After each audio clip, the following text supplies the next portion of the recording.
After weeks of character trailers, all 33 playable characters for BLEACH Rebirth of Souls have finally been revealed. In this video, I'll be going over the base roster as it's going to be on release day, as we'll be breaking down each of the characters, talking about their movesets, ultimate attacks, and their awakenings. Be sure to stick around until the very end of the video as I'll be breaking down everything that there is to know about the latest character reveal for Dangai Ichigo. There is so much to talk about here, so without further delay, here is my complete breakdown of the base roster of BLEACH Rebirth of Souls. Before the video begins, only 20% of the people who actually watch my content are subscribed to the channel. If you enjoy these videos, then subscribe and stick around for more content just like this. Now let's get back to the topic of the video. So I want to kick things off by first diving into Uryu's character trailer, because I think that his character is going to play the most different out of all of the characters within this game. So Uryu is described as a strong character with ranged attacks, which can be used to keep opponents at bay. So this iteration of Uryu is wielding his bow Kojaku, which was the first Quincy bow that he wields right at the start of the series. So this is Uryu's moveset pretty much from the Soul Society and Arrancar arc. So there's no shrift abilities or holy forms here. Uryu is using the traditional ways of the Quincy that were taught to him by his grandfather. In this trailer we are shown two moves. The first is Spiritual Pressure move 1 called Quincy Arrow. This basically fires an arrow forward, and if the arrow hits the opponent, Uryu then uses Hairen Hyaku to move in front of the opponent, and he does a follow-up attack that fires numerous arrows. Now the second Spiritual Pressure move 2 is Zelle Schneider. Uryu absorbs an opponent's attack and fires back a powerful attack of his own, so a counter attack. Zelle Schneider is a silver thin weapon with a blue blade, and it's nothing too complicated, and I wonder if this means that Uryu will have other Quincy abilities linked to his Zelle Schneider, like Sprenger, which he had used in the Hueco Mundo arc. I honestly would love to see that. Now, Uryu does have a awakening ability, and it's Ranso Tengai. So by activating Ranso Tengai, Uryu enhances the damage that he inflicts and the amount of spiritual power or reishi that he can acquire. This makes it easier for Uryu to then use his spiritual pressure moves, the Quincy Arrow and Zelle Schneider. Ranso Tengai in the manga is a high-level Quincy ability, and Uryu uses it to control his body with strings of reishi when he ends up being paralyzed by Mayuri's poison. This ability was created by elderly Quincy who wanted to keep fighting even at old age. So we get the reveal of the reawakening transformation here. So it's a transformation on top of the awakening,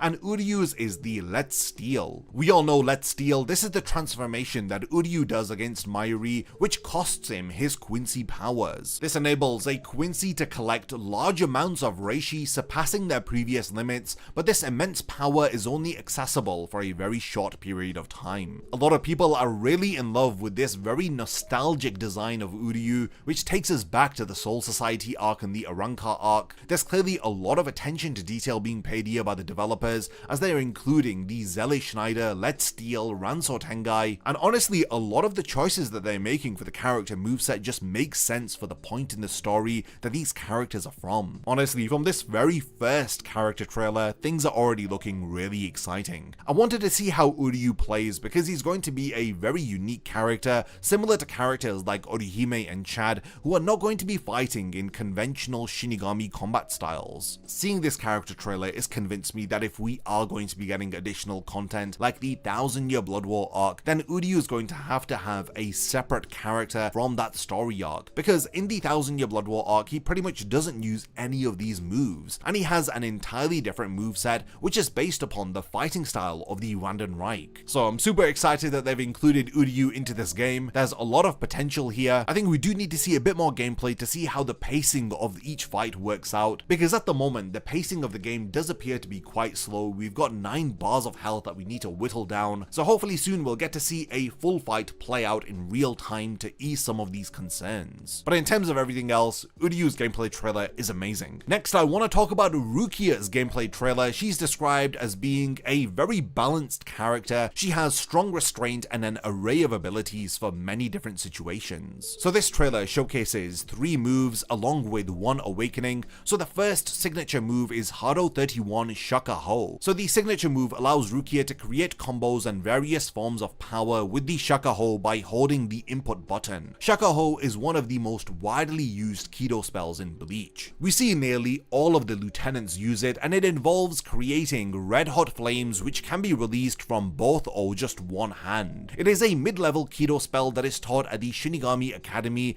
hence why it's the default offensive Kido spell used by most Shinigami. Now you don't need to be a Kido master to use this one. Now Spiritual Pressure move 1 is Hado number 4 Byakurai. Now this attack is released while stepping backward, and Byakurai in the game makes Rukia momentarily invincible, thus allowing her to deal out punishing attacks. In the series, Byakurai is shown to allow the user to collect dense reishi which they can release from both of their hands. There are variants to Byakurai, like when Byakuya uses it against Ichigo, as it creates a bolt of lightning which fires through his chest. So it will be interesting to see if Byakuya has his own variation of Byakurai. So Spiritual Pressure move number 2 is Hado 33 Sokatsui. So Sokatsui is a follow-up attack that can be used after Rukia lunges and attacks successfully. In the series, Sokatsui is a Kido spell which is used masterfully by members of the Kuchiki clan. This Hado technique releases large blue flames from the palm of the hand which overwhelms the opponent. Now, Rukia also has an awakening, and it's her Shikai Sodeno Shirayuki. This strengthens Rukia's overall capabilities, and it transforms her Spiritual Pressure moves in order to complement her Shikai. So she dishes out even stronger Spiritual Pressure moves here, so that's the Byakurai and the Sokatsui. I think fans are really excited to finally have Rukia as a playable character with a very strong moveset, which is perfectly linked back to the lore of Bleach. I love that they've included a lot of Kido spells in her moveset, and it's just a very faithful representation of a character's unique combat style. Some fans are a bit disappointed that we're getting no Bankai here, but I think that Thousand Year Blood War arc Rukia will be its own separate playable character, which will have all of the enhancements that she has during that story arc,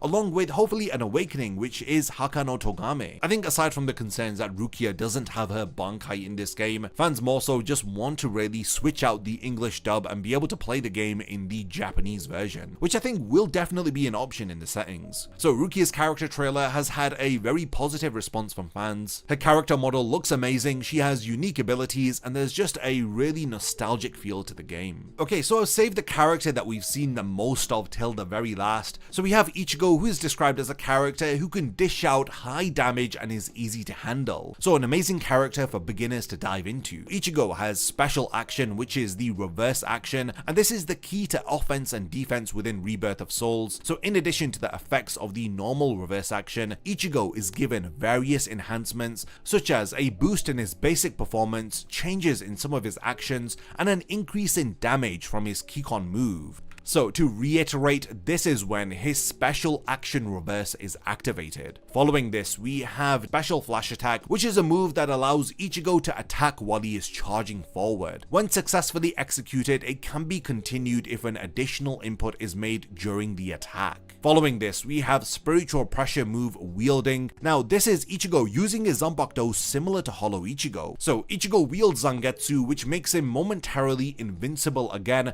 and in the wielding state, an additional powerful attack is activated when his first attack successfully hits. Now most importantly, Ichigo also has an awakening, which is his Bankai Tensa Zangetsu. Ichigo's performance, speed and defense increase dramatically in this form, and in his awakening form he can deal out additional special flash attacks, allowing for more of a aggressive fighting style as he can deal out more attacks. I think out of all of the character trailers, Ichigo's character trailer has fans the most excited. This trailer definitely builds up the hype as it makes it easy for newcomers to just dive into the game by the examples that they've showcased here with his moveset. Everything looks really clean, the game is very accurate to the manga as well as being accurate to the anime, hence why it's giving this very nostalgic feeling for fans. And I love how the game implements Ichigo's Bankai as well as hints of his holification here. Yeah, my favorite part is seeing Ichigo do the wielding as he utilizes his Zangetsu just like Hollow Ichigo, which is definitely a first. I have to say, Johnny Young Bosch's voice acting here also in the trailer is absolutely incredible, and Ichigo's aggressive fighting style and the game's overall combat system is getting a lot of positive attention. It suits Ichigo's character to be an aggressive sword swinger, so the developers definitely know what they're doing here when they're creating each of these characters. I really do hope that we get additional content. Again, I do think that Thousand Year Blood War Ichigo will have to be its own character character, just based upon the different variety of new moves that he accesses in the final arc. So yeah, this was the 3 character trailers for Uryu, Rukia, and Ichigo. They've definitely made me even more excited for the release of this game. The character models, the animations, the gameplay, the backgrounds, everything looks incredible. And now that we've got a deeper understanding of the mechanics and how the game plays from the gameplay trailer, and with these character focused trailers, we get a bit more of an understanding of how each of the characters play. I think that Rebirth of Souls is definitely shaping up to be the best Bleach game that we've ever had. There's a ton of style being poured into Bleach Rebirth of Souls. So overall, we do get these data points here which show us how each of the characters play. Ichigo's strong points are his power, so he has high attack and strength, as well as his toughness, so he has high durability. And then the next important metric is his technique, as he has basic amounts of special skills, but he starts being limited in terms of his reach, so he has low reach, and his speed and mobility is low, which is surprising, especially since his Tensai Zangetsu is supposed to increase his speed dramatically. So I do wonder if that speed stat gets a boost when he's awakened. Next we have Uryu, whose stats are very much focused on technique, reach, and speed, and he's massively being limited in his durability, and he has very little power, attack, and strength. In terms of ease of use, he's 3 out of 5, in comparison to Ichigo, who's ranked 5 out of 5 for ease of use. Now lastly, we have Rukia stats here, and it shows more of a balanced picture, as she is pretty mid-level in her power, technique, and toughness, but she starts to excel with her reach,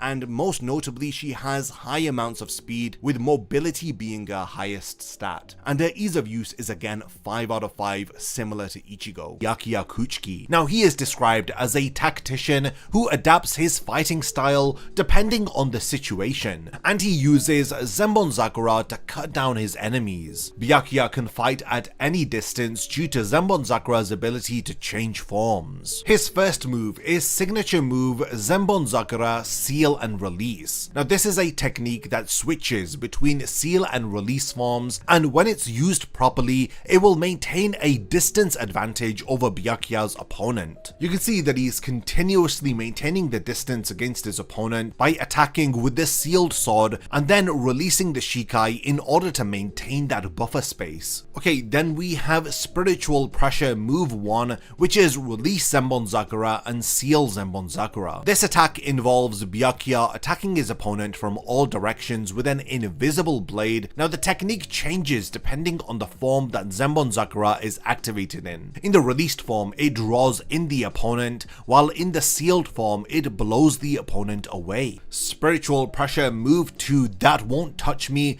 allows Byakuya to block his opponent's attack, as he then follows up with a counter-attack with the Kido ability Sokatsui. This is similar to Rukia's ability, as she is also revealed to be able to utilize Sokatsui, a signature Kido ability that is usually used by members of the Kuchiki clan. Now lastly, we have Byakuya's awakening ability, which is his Bankai Zenbonzakura Kageyoshi. Now when Byakuya's Bankai is released, his Zanpakuto Zenbonzakura no longer changes from sealed and released forms. Instead, it is fixed in a form that strengthens Byakuya's mid to long range techniques, but it weakens his ability to fight at close range. Byakuya's Bankai is best used in a way that prevents opponents from getting too close to him. It's safe to say that fans are super excited about Byakuya being revealed as a playable character. As with all of the characters that have been revealed for Rebirth of Souls, Byakuya's character design as well as his abilities within the game have been met with a lot of praise. I think I speak for everyone when I say that I love how accurate and faithful this game is being to Kubo's original manga, and I think that the developers have really nailed the fighting style of Byakuya by being able to so seamlessly switch between the sealed and release state of his Zanpakuto. Seeing a gameplay trailer for one of the captains of the Gotei 13 has fans super excited about other characters that have yet to be revealed, especially Aizen, Yamamoto, and even Kenpachi. Next, we have a gameplay trailer for a fan favorite character, and it's everybody's favorite waifu, Yoruichi Shihoin. She is described as the Flash Master, as she is a master of close range combat as well as fast ho-ho. Now ho-ho is high speed movement. Yoruichi is good at swiftly closing in on opponents and catching them off guard. As with the other character gameplay trailers, we have 3 special abilities or techniques, and lastly an awakening for Yoruichi to discuss. So we kick things off with signature move move Anken/Flash Breaker. Now both of these are offensive and counter abilities which are determined by holding the input button. Normal input fires Anken forward, but if you hold the input, Yoruichi will instead spin and parry an opponent's attack. Then we have Spiritual Pressure Move 1 called Bako. Now this is a long distance rushing attack which is good for counters and closing the gap between yourself and the opponent. When successfully executed, Bako creates a follow-up attack using Hakuda and Kido. Just to simplify things, Hakuda is hand-to-hand combat. Now following this, we have Spiritual Pressure Move 2 called Oboro Neko. While taking a lowered stance, Yoruichi will create after images. When she is attacked during this stance, she will swiftly counter with a barrage of strikes. Now we move on to Yoruichi's Awakening, which is dubbed as Enhanced by Shunko. Yoruichi's speed and damage are dramatically increased in her Awakening form as it allows her to swiftly corner and defeat her opponent. Yoruichi's gameplay trailer has had a lot of fans super excited, and this is no surprise as Yoruichi is a huge fan favorite character and it feels great to have her playable in a console Bleach game. Once again, there's a lot of praise for Yoruichi's character design as well as her abilities, as they truly are staying accurate to the manga with the techniques that she is able to utilize. There's been a lot of praise for Yoruichi's Shunko outfit because it is accurate to how it's displayed within the manga, and it feels great to have a character gameplay trailer where we are seeing an individual from Bleach utilize hand-to-hand combat as well as high-speed abilities, which will hopefully make a character like Yoruichi feel like a breath of fresh air within a Bleach game where a lot of the characters will be fighting in the conventional Shinigami fighting style. So a lot of the key abilities of Yoruichi from the Substitute Shinigami arc and the Soul Society arc are being showcased here, but this hasn't stopped fans from wanting to see Yoruichi's Thunder God form, and again I do think that things like this are going to be included in future DLCs or character updates when the 1000 Year Blood War arc is included in this game. I think before we get any additional features, fans need to support this product and show Bandai that all of the Bleach fans are turning up for Rebirth of Souls. I think that they want some positive feedback before they start developing new material for this game, which dives into the later arcs of Bleach. Once again, the sentiment for Yoruichi's character trailer has been extremely positive, as everybody is looking forward to trying out how she fights with a unique combat style. It feels incredible to see Yoruichi playable in a console game, which is so accurate to the manga, not only in the techniques that Yoruichi can use, but also visually with her character design. The character trailer for Chad, and he is described as a powerful fighter who has deadly fists. He is a gentle giant with a vow hidden behind his quietness. In terms of gameplay, with Chad it's possible to change the situation with just a single strike, and this is credited to the powerful signature move action that he has with his gameplay style. So Chad has signature move called Aggression. Now this is a powerful blow which can be charged as it unleashes significant damage regardless of the opponent's defense. The closer that the opponent is to Chad, the more powerful the attack becomes. So this attack can either be used in long range or close range situations. Next we have Spiritual Pressure Move 1 Alerta. Alerta improves the attack power and charge speed of Chad's signature move as they are increased for a period of time. Following this we have Spiritual Pressure Move 2 Contra-Attack. Now this releases an uppercut that can catch an opponent's attack, and it increases the uppercut's power dramatically. Chad is another very unique character with a distinctive fighting style, and his awakening highlights this, as Chad's awakening is Left Arm of the Devil. Chad's left arm becomes the left arm of the devil, as he is now able to fight with both of his arms, as this increases his combat capabilities. Fans have expressed excitement about Chad's inclusion within Rebirth of Souls. After all, Chad is somebody that you cannot imagine would lose, so it's awesome to have this powerhouse included within the roster of Rebirth of Souls. Chad's character design is very faithful once again to the manga, and the game does an excellent job of highlighting his explosive power and speed. His gameplay style really does fit that of a boxer, and I love how faithful the game is to the manga, with him not really utilizing his left arm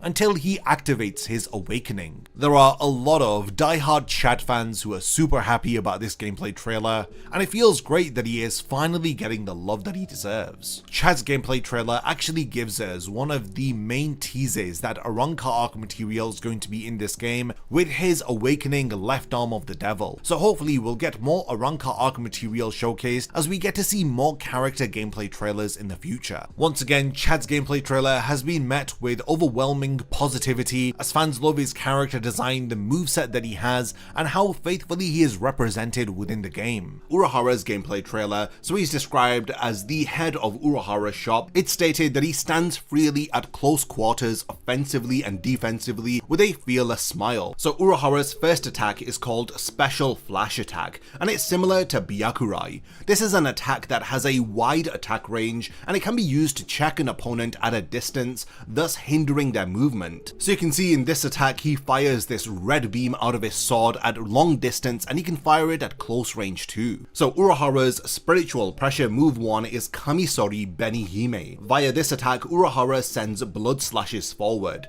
Kamisori Benihime is slow to charge, but it has a high hit rate, and it can cancel out an opponent's projectiles. So Ichigo attempts to strike Urahara, but he blocks the attack with his spiritual pressure move 1. Spiritual pressure move 2 is titled Are You Prepared? So for a certain period of time, Urahara takes the fight just a bit seriously, and the time that's taken between his actions is reduced, thus his mobility increases greatly. So as you can see, spiritual pressure move 2 is activated when Ichigo strikes towards Urahara, but he cancels the attack, and it's followed up with a series of attacks in quick succession. Okay, now this is followed up with Urahara's awakening. Urahara's awakening involves him releasing his Shikai Benihime. Once the Shikai is activated, Urahara enhances his regeneration of the reverse gauge, and it increases opportunities to activate flash step as well as reverse actions. So you can see him here attacking in really quick succession. His speed is increased dramatically. So there you have it, that was Urahara's gameplay trailer. So he's described in general as a well-balanced character who has actions for all types of situations. And to be honest, this is reflected well in his stats sheet, as his technical special skills, his power attack strength, and his speed and mobility are all pretty much the same level. But Urahara has a bit of a boost in his toughness and durability, as well as his reach and range. And in terms of ease of use, he's ranked as 3 out of 5. It's no secret that Urahara is my favorite character in the series, so I'm definitely going to be playing as him a lot in Rebirth of Souls. And I just love the fact that he's just balanced in all areas. And he does seem like he's going to be incredibly fun to play as. Next, we have the character gameplay trailer for Gin Ichimaru. I was really surprised when this character was revealed. I was honestly expecting Renji, but Bandai are doing a fantastic job of keeping us on our toes, because at this point it's really hard to predict what the next character trailer is going to be. So Gin Ichimaru, the captain of Squad 3, he is described as having the fastest Zanpakuto, as it swallows Gin's opponent with a single blow hidden in a blade ballet. So let's have a look at Gin Ichimaru's moveset. So we start with signature move Serpent Strike. This involves Gin extending his Zanpakuto Shinzo towards the opponent with a high speed thrust. So if you're to launch this attack and you hold the input for the attack, it strengthens the performance of the ability. So as you can see here, he extends the Zanpakuto towards Ichigo and it strikes him. And then you have spiritual pressure move 1 called Urozuki, and Gin turns his back to the opponent to catch them off guard, and then he extends his Zanpakuto to counterattack. If the counterattack lands, he activates Snake Possession, and once Snake Possession is activated, then the damage from the tip of Gin's Zanpakuto is enhanced. As you can see, he turns his back towards Ichigo and fires the attack. He's clearly somebody who's good at long range. And then we have spiritual pressure move to Shinzo Sosen, involves Gin cleaving a wide area with his Zanpakuto Shinzo.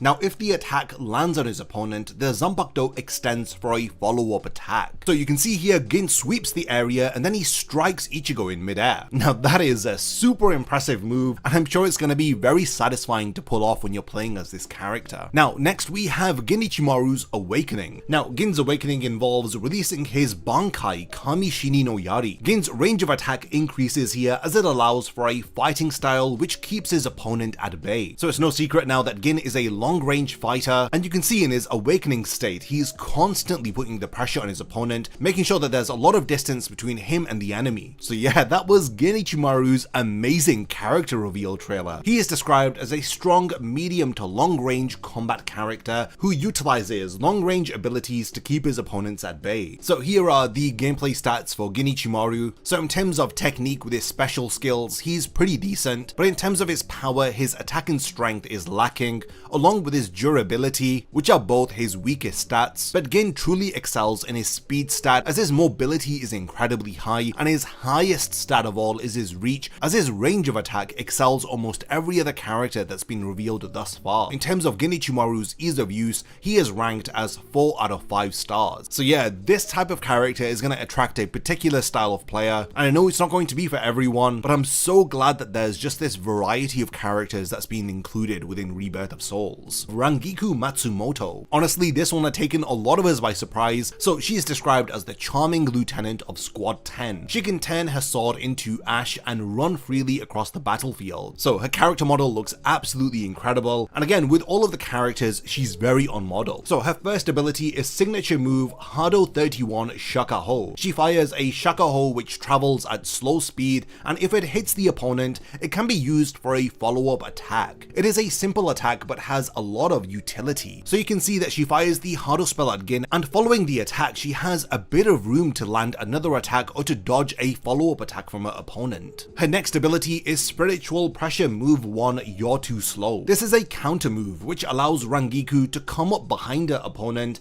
and blow them away with a Shaka Ho. Here, Rangiku dodges Gin's attack and appears behind him, following up with a Shaka Ho attack. Spiritual Pressure Move 2 Sokatsui involves Rangiku thrusting both of her palms up and then down as she unleashes the Sokatsui attack. So this attack is described as having weak range and speed, but if it lands, then it results in high damage. As you can see here, she raises her arms and then fires the attack at Gin, but it does take a bit of time for the attack to successfully land. I do have to admit that Rangiku's gameplay is a little bit similar to Rukia's, as she also has Shaka Ho and Sokatsui. The only difference is that Rangiku doesn't really have a Byakurai attack, as this is exclusive at the moment to both Byakuya and Rukia. So moving on, we have Rangiku's Awakening, and it's no surprise that her awakening is the release of her Shikai Hinako. So this changes specific actions of Rangiku's fighting style. Her signature move Hinako Spread is a unique fighting technique which allows her to control her opponent's movement. So we see this in action here as Rangiku fires several high-speed attacks towards her opponent, not really giving them any room to breathe, as she's firing off the attacks then teleporting closer and just not letting them get away from her. So yeah, that was the amazing gameplay trailer of Rangiku. She's described as being a character who is strong at medium range attacks and abilities which break the rhythm of the opponent. And you can definitely see that here with her awakening, as she's not letting her opponent have any room to counterattack. So in terms of Rangiku's stat sheet, her weakest stats are her technique and toughness, as both her special skills and durability are quite limited. And then the next strongest stat is her power, as both her attack and strength are pretty much at an average level, but where she really excels is in her speed and reach stats. While she's not as great as Genichimaru in the reach stat, she's just as fast, with her mobility being above average as well as her range being above average. And in terms of her ease of use, she's rated 3 out of 5 stars. Most of these character trailers begins with the Shinigami Zanpakuto and the name being revealed, but in the case of Kenpachi Zanpakuto, it's inked out because obviously at this point in the story, we don't know the name of Kenpachi Zanpakuto. Captain of Squad 11 and successor of the Kenpachi name, he is a powerful warrior capable of facing off against the strongest opponents. This is Kenpachi's signature move called Try to Cut Me. While holding the input, Kenpachi holds his arms outstretched in a stance and attacks when the input is released. Now the power of the released attack increases according to the amount of damage that Kenpachi receives while in his stance. Now this is perfectly in line with this berserker archetype character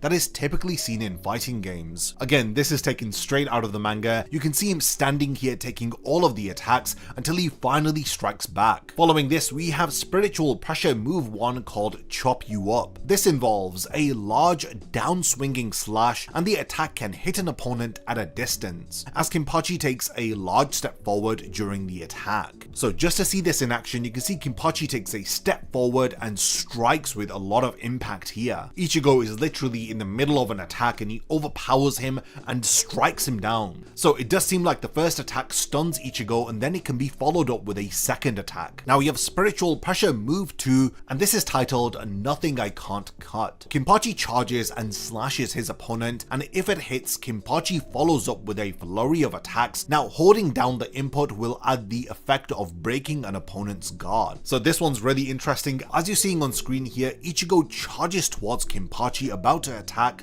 but Kenpachi attacks with a lot of force as he attacks with 1, 2, and 3 strikes. Now you know what's going to happen next with these gameplay trailers. We've got an awakening, and this is Kenpachi's awakening here where he reverses fate, and yes, you guessed it, he removes his eye patch. By removing his eye patch, Kenpachi will be able to fight with all of his strength, increasing his attack power and reishi even when attacking head on. Kenpachi's Kikon move also becomes stronger, making it easier to turn the tide of battle from a losing situation. So Kenpachi's focused very much so on offense as he overpowers Ichigo here, as his moveset is very complementary to his personality in the way that he is within the manga. So yeah, that was the character trailer for Kenpachi Zaraki. Another very interesting, unique and different player, and again, like I said, overwhelmingly offensive power with extreme resilience. And you see that very resilience in his signature move called Try to Cut Me, where he just stands there and takes all of the attacks until he has an opportunity to strike back with overwhelming force. Kenpachi does look like a very fun character to be able to play as, and he's a welcomed addition to the Rebirth of Souls roster. I do love his character and the way that he's been implemented in this game. Everything from all of the moves that he has to his signature eye patch being removed. Yeah, Kenpachi is definitely going to be a character you want to play as. I want to keep things really exciting. Next up we have Ulquiorra Cifer, our first Arrancar character revealed for this game. The number 4 Espada who had come out of nothingness, he overwhelms the enemy with his super fast reishi recovery and the second stage of his resurrection. So there is Ulquiorra looking incredibly cool. His character model looks on point. So signature move for Ulquiorra, the first one is Sero. So this is a move that sacrifices his own reishi in order to release a powerful blast in front of him. In addition to increasing combo damage, it can be used in a wide range of ways, such as covering gaps in attacks and destroying opponents' counterattacks. As you can see, his Sero is an overwhelming blast which overpowers his opponent. From the examples that have been shown, this Sero can be fired in the air as well as on the ground. Next, we have Spiritual Pressure Move 1 Instant Regeneration. This is a move that gradually restores Ulquiorra's reishi over time. Now, this ability can be accelerated by holding down the input button. You can see with the instant regeneration, it's like Ulquiorra is casting a healing spell on himself, where he uses the instant regeneration and restores his reishi. You see these particle effects swirling all around him. Now we have Ulquiorra's Awakening, which of course is his Resurrection Murcielago. Ulquiorra's performance is enhanced in his awakening by releasing Murcielago, and the amount of spiritual power that Ulquiorra acquires is dramatically increased in this form, thus making it easier to take advantage of his spiritual pressure move. So Ulquiorra's speed increases dramatically, and there you have his Sero that he fires in the air. And then following this, we have the thing that I'm really excited about with this character, and it's his reawakening as Ulquiorra activates Segunda Etapa. In his reawakening, he uses Lanzadel Relampago, and yeah, this is incredibly cool. Ulquiorra has a powerful signature move that hunts down opponents at the expense of the player's own reishi. Now, because Ulquiorra's moveset relies so heavily upon reishi, he has that Spiritual Pressure Move 1 Instant Regeneration, which gradually restores his reishi over time. This is critical for his abilities and moves to function properly within this game, and it's clear that the developers of Rebirth of Souls have really thought things through in terms of each character, how their abilities function, and what specific techniques and abilities need to be added into their moveset in order for that particular character to flourish amongst the roster of Rebirth of Souls characters. I mean, you've seen all of the characters that we've talked about so far. No character plays alike. Ulquiorra is certainly one of the most different characters that I've spoken about, despite him also wielding a Zanbakudo, and this is what I absolutely love about this game. It's translating everything over from the Bleach manga, and it's doing it in a very faithful manner. Ulquiorra is one of my my favorite villains in Bleach, and I'm really happy that he's available for Rebirth of Souls. And I absolutely cannot wait to play as his Segunda Etapa form. Next, we have the captain of Squad 10, Toshiro Hitsugaya. He of course wields his Zanpakuto Hyorinmaru, so captain of Squad 10, who became the youngest captain in history thanks to his unrivaled Ice Zanpakuto, which allows him to take the initiative in battle. This is pretty cool. We have Tenso Jurin gauge. Now when the gauge is built up, the player enters the Tenso Jurin state, which greatly enhances specific techniques. The gauge decreases if Hitsugaya does not land an attack or is hit by an opponent's attack. Tenso Jurin is one of the basic powers of Hitsugaya's Zanpakuto, while also being one of its strongest. It allows Hitsugaya to control the weather in his surroundings, and if you want to be more specific, like it's explained in chapter 359, it allows him to control the moisture in the atmosphere. Tenso Jurin can be used in both Hitsugaya's Shikai and Bankai form. When he uses it against Haribel, he admits that this power has not been fully matured, so he prefers not to use it in his Bankai mode, out of fear that he would not be able to control it, and he may end up killing everyone around him. As you can see, with the Tenso Jurin state, Hitsugaya is able to immediately freeze his opponent with this attack, and it seems like his character gets a huge buff when the Tenso Jurin is activated. Now we move on to Spiritual Pressure Move 1, which is Soten Hyogeki. This is an instant attack that can be used at long range. Soten Hyogeki allows Hitsugaya to rain down ice blocks on an opponent, creating additional openings for attack. So you can see Hitsugaya drops the ice block and it gives him an opening to land another attack against his opponent. Spiritual Pressure Move 2 is titled Hyoryu Renbu. Hyoryu Renbu is a rush attack which has excellent range and speed, thus making it easier for Hitsugaya to hit an opponent between their actions. So Hitsugaya uses this attack here with destructive force. He rushes Gin and is able to charge in and get really close to him. We now cut to Hitsugaya's Awakening, which of course is his Bankai. His Bankai looks absolutely incredible in this game, so his Bankai Daiguren Hyorinmaru allows Hitsugaya's abilities to be more enhanced. This also increases his Tenso Juren gauge, as Hitsugaya can overpower his opponents to an even greater degree while in his Bankai form. So you can see the iced-like wings on Hitsugaya's back along with Hyorinmaru's tail as he strikes Gin down with these powerful Bankai attacks. And yeah, for a second there I thought we saw Hitsugaya's adult form. This Bankai transformation looks incredible in Rebirth of Souls. Hitsugaya is described as having a strong sense of initiative in battle, and he has a variety of abilities at his disposal, as well as counters against his opponent's attacks, which can be enhanced, and again this is via the Tenso Juren gauge, which is a unique mechanic to Hitsugaya's character. So I do have a stat sheet for Hitsugaya, so we can see that the stat that he lacks the most in is his speed, as his mobility is really low, and then his technique, which are his special skills, as well as his toughness, which is his durability, are at equal mid-level range. But in terms of really excelling, Hitsugaya's power, so that's his attack and strength, as well as his reach, are quite high, and he's ranked overall 4 out of 5 in terms of ease of use. So it's been revealed that Ichigo has a separate Bankai character in addition to his Shikai character in the game. So the description is, Ichigo is a substitute Shinigami who is recognized by the Soul Society as capable of obliterating his enemies in a single powerful rush using his awakened powers. This is Ichigo Shikai here, and he immediately activates his Bankai Tensa Zangetsu. We cut straight into the action with his signature move, which of course is Getsuga Tensho. This is a long-range attack which can boost its damage by holding down the input. Now you can see the amazing Reiatsu color here, the black Reiatsu with the red outline as he fires it towards his opponent, and again it's the speed of the attack which is amazing. And then Spiritual Pressure Move 2 is Getsuga Aura. Now when activated, a special gauge will be acquired and Ichigo enters a state with reinforced attacks. Now the gauge of Getsuga Aura decreases by using skills, so if Ichigo receives damage and if he utilizes special abilities, his Getsuga Aura gauge will be decreased. So you can see that he powers up his Reiatsu and he rush attacks Ulquiorra here, and now this leads to Ichigo's Awakening, which is his his Hollow Mask form. Ichigo activates his holification, increasing overall performance. The amount of spiritual power acquired slightly increases here, allowing Ichigo to make the most of his spiritual pressure move. Now, it's not too often that we see Ichigo playable in games wielding his Hollow Mask, so this is going to be really exciting to have a look at. His awakening in his Bankai form is his holification, and you can see how this is captured, how his holification works in the manga as he's darting around the screen. It's just unbelievable the way he's playing. And now Ichigo in this form does have a reawakening,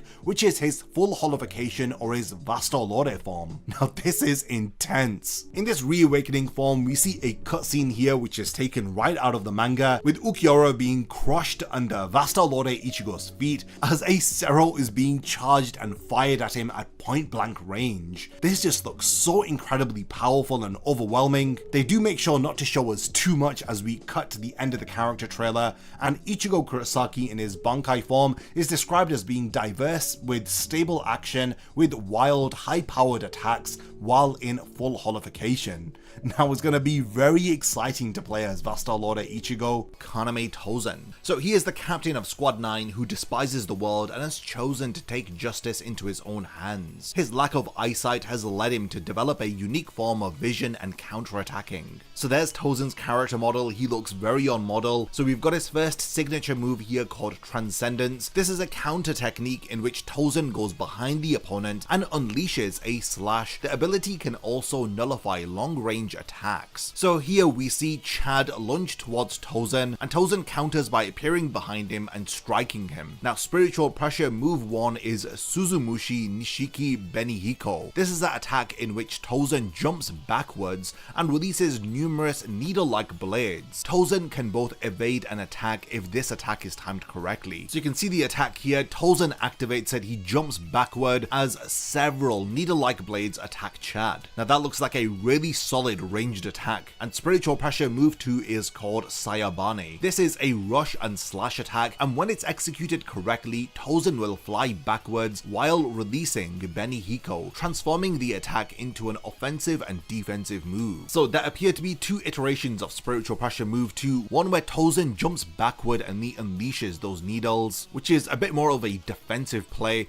and then another variation of this spiritual pressure move 2 where he leans forward and does this double strike. So yeah, he rushes in and then follows up with an attack. Now we have the all-important awakening for Tosen, and it is in fact his Bankai. So by releasing his Bankai, Suzumushi, Suishiki, Enma Korogi, Tosen's opponent's screen becomes dark outside of a certain area, giving Tosen a massive advantage. The opponent's vision will widen as time passes, but it is possible to take it away again by using the Kikon move. So yeah, it does look like it restricts Tosen's opponent's moves. So you can see here the darkness around Chad with the spotlight being shined on him, and that's his field of view, and he cannot see beyond that. This is honestly such a creative way to implement Tosen's Bankai into the game. So yeah, Chad doesn't know where the attacks are coming from, Tosen's jumping back into the shadows, and yeah, this is a really incredible character to be added to the roster, and he has such a very unique and varied style of gameplay. So Kaname Tosen, captain of Squad 9, is characterized by his hit and run action, which throws off the enemy, as well as a Bankai which can take away his opponent's vision. So I've got some stats for Tosen's character. Now let's go from weakest to strongest. So his weakest is his range, as he has limited reach, as well as his power, as his attack and strength isn't that high. And in terms of his speed and mobility, it's in the mid-range level, as well as his toughness and durability. Now where Tosen really excels is his technique, as his special skill is totally maxed out. And in terms of ease of use, he's ranked as 4 out of 5 stars. So what do you think about Tosen's character? I feel like his Bankai is honestly going to be one that I'm definitely wanting to try out. This is such a fun character to have included within the roster, and I'm glad that they've done justice to his moveset by staying faithful to his abilities from the manga. Now the next character gameplay trailer is for Soi Fon, the captain of the 2nd division. So Soi Fon, the captain of Squad 2, is able to overwhelm her enemies with a speed and deadly stinger. So this is definitely going to be very interesting. So we have her signature move, which is called Anken. This is an attack which sends an Anken flying, which consumes one of her Anken stock, and when a signature move is activated while the Anken stock is 0, it just reloads the stock, so that's really good to know. So you can see that Soi Fon fires a projectile and then appears close to the opponent and finishes off with a strike and then multiple kicks. She already looks really fun to play as with her aggressive gameplay style. We have spiritual pressure move 1 is titled Kazaguruma or Nigeki Kisatsu. So Soi Fon instantly jumps in front of her opponent and attacks with a spinning kick, and if you hold the input, it increases the number of attacks with the maximum hold, changing the ability to Nigeki Kisatsu. Now you win the battle if you successfully land Nigeki Kisatsu twice. So Kazaguruma allows you to close the distance with your opponent and just land several kicks. And then also we see her activate Nigeki Kisatsu here as Soi Fon lands it successfully. Now her spiritual pressure move 2 is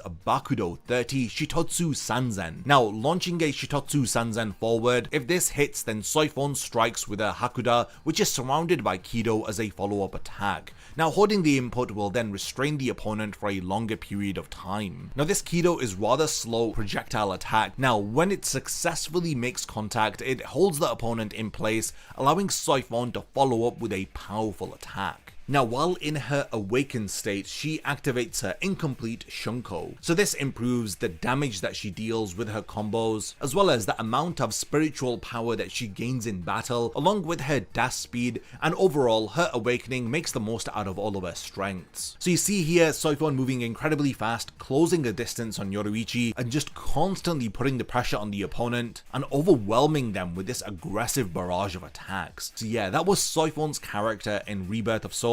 She has overwhelming speed and a large number of moves to toy around with her opponent. Now I do also have a stat sheet for Soi Fon. Now with her character, her weakest stat is easily her toughness or her durability, with her next weakest stat being her power, so she has quite low attack strength. So the next stat, which is in the mid-range, is her reach and range, as it's just above average, and then she really excels in terms of her technique and special skills. So this is with her ability Anken, Kazaguruma, Nigeki Kisatsu, as well as Shitotsu Sanzen, and not to forget about her really interesting awakening, which is her incomplete Shunko. Now Soi Fon's overpowered stat is easily her speed, as she has incredible mobility. You saw it within the gameplay trailer. She's just darting all across the screen, and in terms of her ease of use, she's actually one of the easiest characters to play in the game, as she's ranked as 5 out of 5 stars. Week after week we've been anticipating the reveal of Renji's character trailer. Now finally his character was confirmed for the 16th character trailer for this game. So Lieutenant of Squad 6, he is a high-spirited warrior who always looks after his friends, but is also capable of cutting through the entire battlefield with his versatile swordsmanship. So yeah, this is Renji's character model looking incredible, as he from the get-go activates his Shikai, so you know what that means for his awakening. But before that, let's have a look at his signature move, which is Sweep. So this is a large cleave attack using Zabimaru that can be used to dish out a total of 3 consecutive attacks. This is a powerful one-sided attack which can be executed from a range that is comparable with projectiles. So you see here, Renji is quite a distance away from Byakuya here, and he activates his sweep, demonstrating how much of a great ranged ability this is, as he lands 1, 2, and 3 strikes against Byakuya. Now spiritual pressure move 1 is called Sumuji Kaze. Renji spins his body while extending Zabimaru to sweep the area again. After the attack hits, it knocks back the opponent, allowing Renji to get into a favorable mid-range attack. So yeah, after the attack hits, it knocks back the opponent. So you see examples here of Renji spinning his Zanpakuto around as he creates like this impenetrable force field around him, which stops his opponent from closing in the distance. Spiritual pressure move 2 is called Oath of the Soul. So Oath of the Soul seems like a buff which increases the power of his signature move, as well as his special flash attack, which is usually in a weakened state after Renji leaves his Bankai state. So this is following the release of Renji's awakening, where his stats will be depleted. So Oath of the Soul will come in handy in order to restore all of his vitals. So yeah, you see here he's charged up and there's this glowing red aura around him as he's striking Byakuya. Now we have Renji's awakening, which a lot of people have been very excited about. Renji's Bankai Hihio Zabimaru has overwhelming reach and power in order to smash the opponent with powerful and dynamic attacks. While in Bankai, Renji's Reishi will also fully recover, thus making it even easier for Renji to recover from a losing situation and make a solid comeback. However, when Bankai is cancelled after a certain period of time, or when his reishi is cut off, his abilities will become weak. So this is where the Oath of the Soul comes into play, where it will help him to recover some of his abilities. So yeah, wow, his Bankai completely changes the entire surroundings, and this large oversized model of Hihio Zabimaru looks really cool, and it does look like Renji is the master of ranged attacks in this game, as he's just swinging around his Zanpakuto like it's nothing. So yeah, I'm really happy with how they've implemented Renji's moveset, so he has strong reach abilities to keep opponents at bay with a powerful attack-based Bankai. Now again, like the others, I do have a stat sheet for Renji. Now for the most part, he is quite a balanced character with his stats. Now by far, his weakest stat is his technical special skills, and then he really excels at everything else, with his power and durability at a similar level, being the second best stats for his character, and by far his best stats are his speed and reach, as these two stats are almost maxed out on his character chart. And in terms of ease of use, Renji is ranked as 4 out of 5. The lieutenant of the 3rd division, Izuru Kira. So the trailer emphasizes his Zanpakuto Wabisuke, which has the Shikai ability to increase the weight of whatever his Zanpakuto attacks. So Kira's signature move involves 2 Kido spells. The first is a Hainawa forward, which if it hits transforms into Suzuri Raiden, and it deals additional damage. Holding the input changes Hainawa and the opponent is pulled towards you. So signature move has 2 functions, so you can bind them and then electrocute them with the Hado, or bind them and then pull them closer and attack. So spiritual pressure move 1 is Jujo Kenmai, and this is a large forward swinging slash which delivers a series of high power blows. So here Kira is attacked and he counters with this 3 strike attack spiritual pressure move 1, and it seems to be a great attack to close in the distance and just deal some solid damage. And then we have spiritual pressure move 2, which is Bakudo 61 Rikijo Koro. Similar to the signature move, this involves a binding spell, so Kira restrains the opponent for a period of time, allowing for Kira to attack freely. So here when the binding spell is used on Rukia, Kira is allowed to do 3 attacks while she is binded in place. Following this, we have Kira's Awakening, which is revealed here, and this of course is the Shikai release of his Zanpakuto Wabisuke. So when releasing his Shikai, Kira's fighting style will change to make more use of Wabisuke's abilities in battle. So in this state there is a hit counter which is active, and when the hit counter is maxed out, hitting an opponent with a spiritual pressure move will cause them to be slowed down and take more damage. We do get a brief showcase of this awakening as we see Kira's Zanpakuto in its Shikai state as it repeatedly attacks Rukia, who just cannot land an attack against him. So yeah, these are some amazing visuals for Kira. He looks like another solid addition to the roster. So he's described as being a unique character who draws in their opponent, forcing them to fight in close quarters combat. Now let's have a look at the stat sheet for Kira. Kira's weakest stat by far is his attack strength, only having 1 point out of 5. And then the next weakest stat with 2 points out of 5 are his speed and his durability. But where Kira really does excel is in his reach, which has 4 out of 5 points. And as we're seeing with a lot of these Shinigami characters who have unique Zanpakuto abilities, their technique and special skills are usually their strongest stat, with Kira's technique and special skill being 5 out of 5. So in terms of general ease of use, Kira is 3 out of 5 stars. Personally, I love the fact that a lot of lieutenants are being added into the roster. You would have typically expected more captains to be included. Yeah, but it's great that a lot of these characters who weren't even playable in Bleach Soul Resurrection, the last console game, are finally getting some much needed love and attention within Rebirth of Souls. Fans of Izuru Kira are going to have an absolute blast playing as him. He has a solid skill set within the game which is accurate to how he's depicted within the manga, and I love the fact that the game has incorporated his Shikai ability so effectively. Now moving on, the next character that we'll be discussing is the former Espada Nelliel. Nelliel was actually a character that I wasn't expecting to be included into the roster, so it's great that we finally got a character trailer for her. She is described as a character who can gather up all of her strength and fire it off in a single blast. Everything about her character model looks really great, with the broken hollow mask on her head along with the scar across her face. So the first ability that she's revealed to have is Spiritual Pressure Move 1 Viento de Esperanza. So Nelliel charges towards the opponent with a thrusting attack. If the attack connects, then it will result in a continuous attack.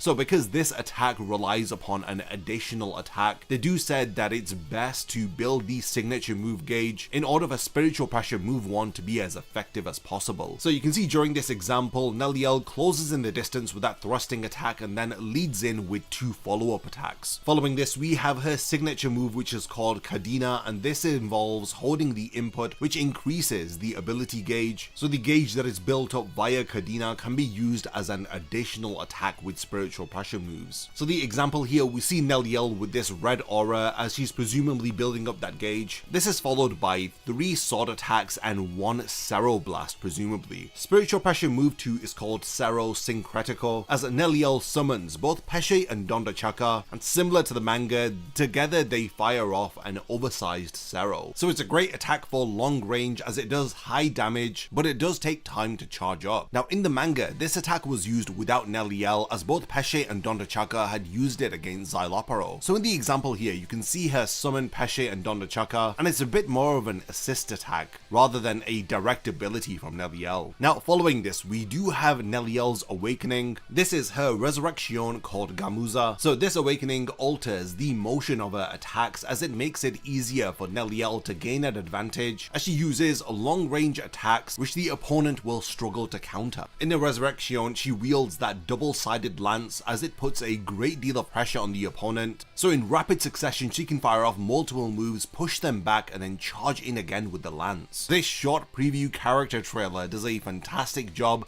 of showcasing Nelliel's abilities. Towards the end of the trailer, we do get to see her other abilities like her Sero as well as a Green Lancer, which wasn't shown in the trailer. So it's going to be interesting to see some of these abilities too. Nelliel is described as being somebody who has a great deal of power, especially thanks to her long range abilities, and she possesses a signature move which capitalizes upon her Spiritual Pressure moves. This of course is in reference to the follow-up attacks that she's able to do if she uses her signature move to charge up. I do also have Nelliel's stat sheet here. She does appear to be a very balanced character. Because she's a very aggressive character, they have nerfed her attack strength as that is her weakest stat, but then coming in a balanced range, and then following this she has 3 points which are equally balanced. This is her special skills, her durability, and her range, all coming in at 3 points out of 5, and her strongest stat by far is her speed. With Nelliel's character, there is this huge emphasis of accumulating power and firing it off all at once, and when it comes to ease of use, she is ranked 4 out of 5 stars. The next character trailer that I'll be breaking down is Grimmjow's. It's no secret, Grimmjow's one of my favorite Arrankas, and his character reveal trailer was something that I was highly anticipating. So Grimmjow's character model looks absolutely incredible. I love how they've done the poses here. The first thing to mention about Grimmjow's character is that he has a unique gauge similar to other characters like Hitsugaya in the game. Grimmjow has this impulse gauge. So the impulse gauge is for this state that Grimmjow has called the annihilation state, as it can be activated for a certain period of time by charging up Grimmjow's impulse gauge to the maximum. Impulse gauge will accumulate by receiving attacks or activating the signature move. During the annihilation state, attack power will increase and some actions will change. So this is really interesting. I love when these unique mechanics are added to specific characters. It just means that the developers have really thought things through, as each character is not just a lazy reskin of another, they all possess unique abilities and movesets. So similar to Nelliel, Grimmjow's signature move is a bit of a charge up, as the signature move preparation allows him to take a stance by holding down the input button as it charges his impulse gauge during the stance. By charging the impulse gauge to the maximum, Grimmjow again will be able to use the annihilation state for a certain period of time. In this example here, you see this red aura around Grimmjow, then he unleashes an attack against Ichigo as we see this black and red Reiatsu. Now strangely enough, this is followed by a Spiritual Pressure move 2 called Kill Them, Spare No One. In addition to the annihilation state, Grimmjow also has the decimation state, which can be activated for a certain period of time. During the decimation state, each action that Grimmjow does will be greatly enhanced, but it seems like there is a bit of a caveat to the decimation state, as it seems like these greatly enhanced attacks will affect Grimmjow's Reishi gauge, as this will be depleted by his own attack. attacks. In the example, Grimmjow rushes in against Ichigo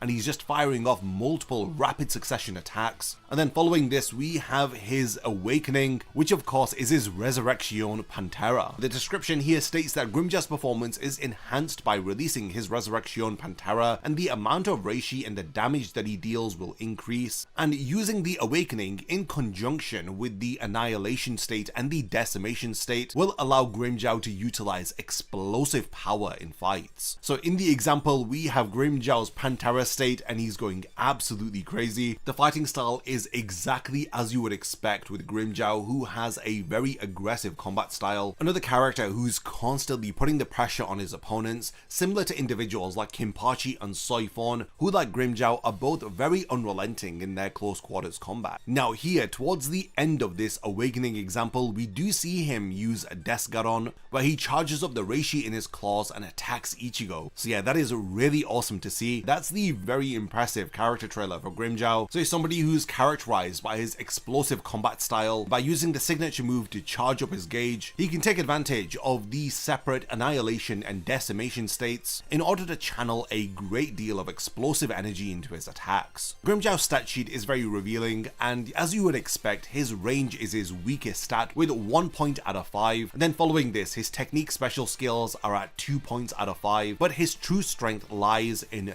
3 stat points, which are all 4 points out of 5. So this is his attack strength, his speed, and his durability. Grimmjow possesses a powerful, aggressive combat style, excellent for people who want to constantly stay in the offensive, and his ease of use is ranked at 3 out of 5 stars. So I'm guessing that this is because of the reliance on building up that charge gauge in order to take advantage of those separate different states, and to combine the annihilation and decimation state with his Resurrection Pantera in order to channel the most energy and to deal the most damage. I'm really impressed with how his moveset has been translated over into Rebirth of Souls, and I'm looking forward to seeing more of his moveset, especially this tease of Desgaron that we've got within the trailer. This is the character trailer for Mayuri Kurotsuchi, who has been revealed to finally be joining the roster of Rebirth of Souls. Mayuri is described as being somebody who utilizes poison to wear down his opponents, and he is also able to control their movement during battle, and his character model is designed after his appearance from the Soul Society arc. Now, similar to Grimmjow, Mayuri also has a unique gauge, and this is his poison gauge, which translates over the special abilities of his Zanpakuto. So the poison gauge is depleted when Mayuri attacks with his Zanpakuto, and thanks to the poison gauge, it will result in additional damage being dealt. So as you would expect with Mayuri, he has a very unique skill set, and I already love the first signature move here called Toxic Bubbles. So Mayuri releases a slow moving toxic bubble, which causes accumulating poison damage when it hits the opponent, but Mayuri also has the option to explode these toxic bubbles before they even hit the opponent. So this is done by pressing the signature move button before the bubble connects. The bubble would then explode in midair and spread a poisonous mist over the area. So Mayuri uses both examples of the toxic bubble here. So in the first, he releases it and this bubble moves slowly towards Uryu, making contact, and then the second example involves him exploding the toxic bubble right in front of Uryu as it releases this purple poisonous mist. Then we have Spiritual Pressure move 2, which is titled Move You Idiot. So after Nemu restrains the opponent, she then causes damage by dealing a powerful kick. Now if the opponent is grabbed by Nemu, they are still able to guard while restrained, but because Nemu's kick is so powerful, it will massively deplete your guard gauge. So as we see in the example, Nemu appears in front of Mayuri and rapidly charges into the opponent, restraining them. Then after a couple of seconds, she deals this powerful kick, and then while you're stunned, Mayuri is already in on the action and attacking you with follow-up attacks. So yeah, it's a pretty unfair move, but he has it within his moveset. Now after this, we have Mayuri's Awakening, which of course is his Bankai, and I'm really interested to see how this is going to be used in the game. So Mayuri's Bankai, Konjigi Ashisogi Jizo, will result in your opponent accumulating poison even if Mayuri's attacks do not connect. The speed of the poison accumulation will be increased over time, and this is exactly in line with his Bankai activation from the Soul Society arc. So yeah, here it's great. We've got this huge Bankai avatar avatar of Konjiki Ashisogi Jizo in the background. And yeah, you've got this poison debuff that Uryu is affected with. Mayuri's constantly dealing the attack damage with the poison debuff also depleting HP. Sosuke Aizen, he of course was the former captain of the 5th Division who is a traitor to the Soul Society. This is a very interesting character trailer as it involves several different transformations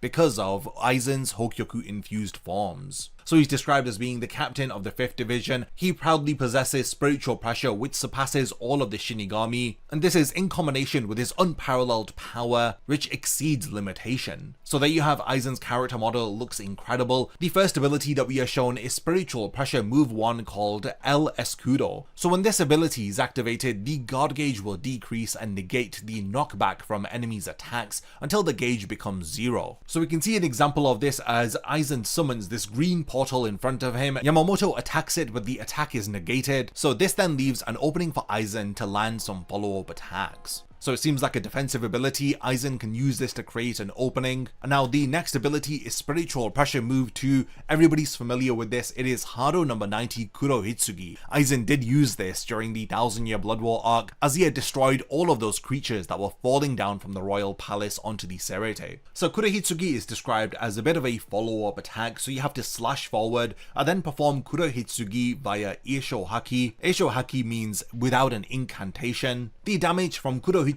will depend upon what Hokyoku fusion level Aizen is at. So in this example, Aizen releases a spiritual pressure, then he attacks Yamamoto forward. Yamamoto's pushed back as he then releases the Kurohitsugi. This now leads us to Aizen's transformation, which is his Hokyoku absorbed cocoon form. Now we only get to see a couple of attacks that he performs here. He uses this upward kick against Yamamoto, and then followed by a couple of slash attacks, and then we are shown Aizen's awakening. Now in Aizen's awakening form, his performance is enhanced by the progress of the fusion with the Hokyoku and reaching to an existence that has exceeded natural law, as Aizen ascends to become a being who has transcended a normal Shinigami. It takes time for Aizen to reach his awakening state, but compared with other characters, Aizen's status will dramatically increase and he will be able to activate a mightier power by increasing his Hokyoku fusion level. So there is one more level above this one. So this of course is where Aizen comes out of the chrysalis form, and now the reawakening is Aizen's Hokyoku fusion, which is the 4th phase, and this is his butterfly form. Aizen looks absolutely powerful. They've not revealed too much about it, but yeah, Aizen is somebody who has overwhelming power and he's a character that can dramatically change during battle thanks to his transformations. So let's start with the lowest ranking stat, which is Aizen's speed and mobility, which is 2 out of 5 points. Then his next weakest stat is his reach and range, which is at about 3 points out of 5. And then his more powerful stat points are his power and his durability, which rank at 4 out of 5 points. Now undoubtedly, Aizen's strongest stat point is his technique or his special skill, and this is attributed to those Hokyoku fusion levels that he has. So there you have Aizen's character. In terms of ease of playability, he is ranked 2 out of 5 stars. Following this, we have the character trailer for Head Captain Yamamoto. Wielding his Zanpakuto Ryujin Jaka, Head Captain Yamamoto stands above all other Shinigami with his most powerful flame-type Zanpakuto, which is capable of burning down everything. So Head Captain Yamamoto is a very interesting playable character for this game. It seems like they have done him a lot of justice. So similar to characters like Hitsugaya, Yamamoto has an Inferno gauge which activates his Hellfire state. So the Inferno gauge will accumulate by activating flash attack and signature moves, for example. The Inferno gauge will decrease when quick attacks land against the opponent, and the more that the Inferno gauge accumulates, the more power will increase, and when the gauge reaches to the maximum, it changes into the Hellfire state. During Yamamoto's Hellfire state, his power will be enhanced, but his amount of reishi that he has will decrease automatically. This leads us into Spiritual Pressure Move 1, and this is Yamamoto's attack Shiranui. This attack is done by releasing the flames of his Zanpakuto forward. Yamamoto will be in the Hellfire state, which you can see as he is glowing blue here. This is when Shiranui is activated. The damage will increase after activating with long press down input. So the longer that you push down the input button, the more powerful this attack will be. So Yamamoto releases his Reiatsu, he appears to be in his Hellfire state as he's glowing with this blue aura as he swings his sword down, releasing those flames from his Zanpakuto. And he does this once more here with his back turned to us as he releases those flames from his Ryujin Jaka. Then we have Spiritual Pressure move 2, which is actually split into 2 segments. So this is Taimatsu and Naregiri. So the technique will be changed depending on whether Yamamoto is in the Hellfire state or not. So if he's in his normal state, the attack will be Taimatsu. This is a lower powered attack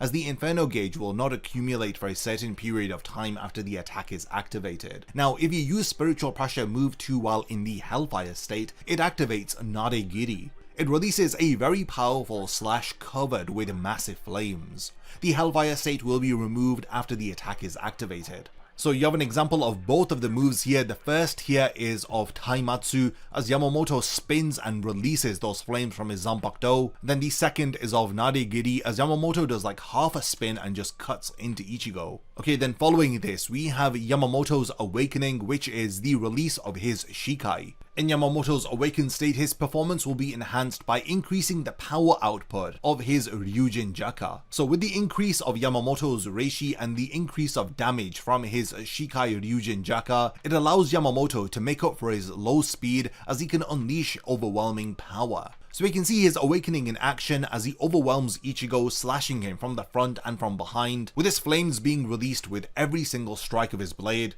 And yeah, there you have it, that's the character trailer for Head Captain Yamamoto.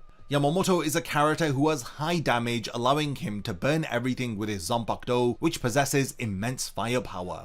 We do have the character stat sheet for Yamamoto, so there you have his speed and mobility, which is his absolute lowest stat, ranked at 1 out of 5 points. And then at a mid-range level is his technique or special skills, as well as his reach and range, which is ranked at 3 out of 5 points. And then his highest stats by far are his power and his durability, which are 5 out of 5. And in terms of ease of playability, Head Captain Yamamoto is ranked at 2 out of 5 stars. So Shinji, of course, is the leader of the Vizards. He's described as a strategist who is good at reading the enemy and pulling off brilliant tricks on the spot. So this is his outfit from the Arrancar arc, and the first ability is Signature Move, and this is split into 2 sections. These are attacks called Such Fun and the other is called That's Not It. Such Fun involves Shinji striding forward, casually spinning his Zanpakuto in his hand. When he is struck by an attack from the opponent, he swiftly counters with a precise slash. However, if there is no attack that connects with Shinji, he is going to be left exposed, creating a significant opening for his opponent. So That's Not It is activated by pressing the forward button along with the Signature Move button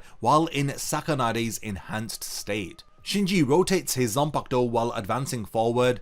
If the attack lands successfully, he slips behind the opponent for a following attack. So we see an example of this here. Shinji walks forward, Ichigo attacks, as Shinji then appears behind him with the follow-up attack. And then you have the example of That's Not It, as Shinji spins his sword while moving forward, and he can just automatically unleash these attacks. And then we have Spiritual Pressure move 1 called It's Your Turn. This allows Shinji to summon Hiyori as a assist character, as she attacks the opponent continuously. Hiyori will leave the fight when she gets any kind of attack judgment. So in the example, Hiyori arrives with the assist and does 2 attacks and leaves. We did see this over on the weekend for Shinji's Jump Festa character trailer, where Hiyori had appeared alongside Shinji, and I did at the time think that Hiyori was going to be playable, but it seems like she's only confirmed to be an assist for now. So yeah, that's Spiritual Pressure move 1, and then we also have Spiritual Pressure move 2, which is his Zanpakuto Sakanade. This is revealed to be a breaker technique. It unleashes a strike forward by releasing Shinji Zanpakuto Sakanade.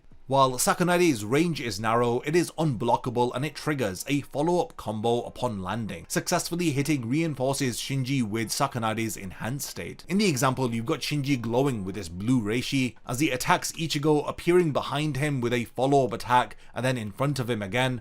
It's just an onslaught of attacks which is hard to predict where they are coming from. I think that this is what they mean when they say that Shinji's character will have some mind games with his gameplay. Now we have Shinji's awakening state. Now this is what has had some fans feeling a bit disappointed, so some fans had wanted his awakening state to invert the controls of the opponent, but I think that this would be way too game breaking and it would make the game so unbalanced. Instead, Shinji's awakening will enhance his performance by activating his holification. So there is no real change in the actions that Shinji can perform, but his basic abilities will be enhanced, as he'll be able to now put more pressure on the opponent. So instead of relying on his Zanpakuto for the awakening, instead the game has opted to go for holification, which honestly I don't really have a problem with. So yeah, there you have Shinji putting the pressure on Ichigo. Hiyori also appears, and that is the character trailer for Shinji Hirako. I'm really impressed with this character trailer. I'm really happy with what they've done and how they've implemented his abilities and his transformations in the game. Shinji is characterized by having a close combat style, which forces the opponent to make a choice between two options, so they have to predict where Shinji is going to attack from. 8th ranking Espada Szayelaporro Granz. He is described as somebody who takes pride in being a perfect life form. Szayelaporro analyzes his opponent in order to strengthen himself and to break through any situation. So similar to other characters like Hitsugaya, Szayelaporro has his very own specific gauge. So this is a Roku Reichu gauge. This involves him planting the Roku Reijo on his opponent following a specific attack. If you recall to Szayelaporro's battle against Renji and Uryu, the Roku Reichu are in fact spirit recording bugs. Szayelaporro uses these insects and they are spread across the body of his opponent, as he is able to use them to gain information on the Bankai of Renji.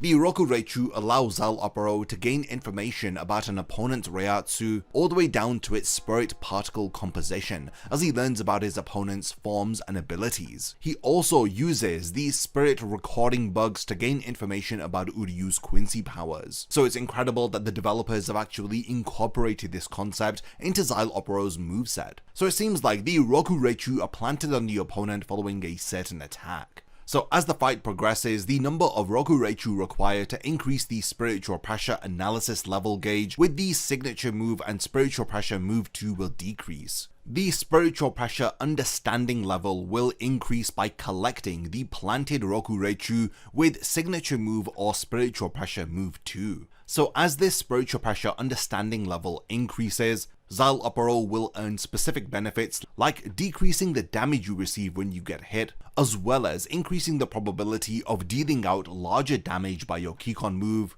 as well as the possibility of Szayelaporro reviving when all of his Konpaku have run out. So Szayelaporro's first ability in his moveset is signature move, which is Retrieve Roku Reichu. This involves him grabbing the opponent at a close distance and retrieving the Roku Reichu that has been planted in the opponent. The number of Roku Reichu that have been retrieved will increase the analysis progress stage, as well as the spiritual pressure understanding level. With these two stats improving, it will increase Szayelaporro's performance in battle. So you can see in the examples here as he rips the Roku Reichu away from Mayuri. Szayelaporro's spiritual pressure move 1 is called I Need Your Corpse Intact. This is a counter attack which moves to the opponent's back by activating the Arrancar's Sonido, and along with inflicting damage, Szayelaporro will plant a Roku Reichu into the opponent. So you can see in this example, Szayelaporro uses Sonido to appear behind Mayuri, he plants the Roku Reichu and then lands a follow-up attack.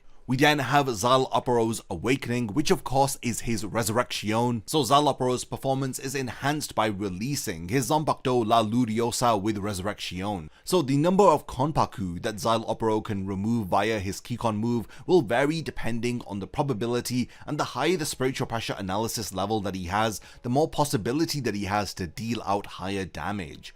Also, Szayelaporro can revive 3 Konpaku when his Konpaku run out.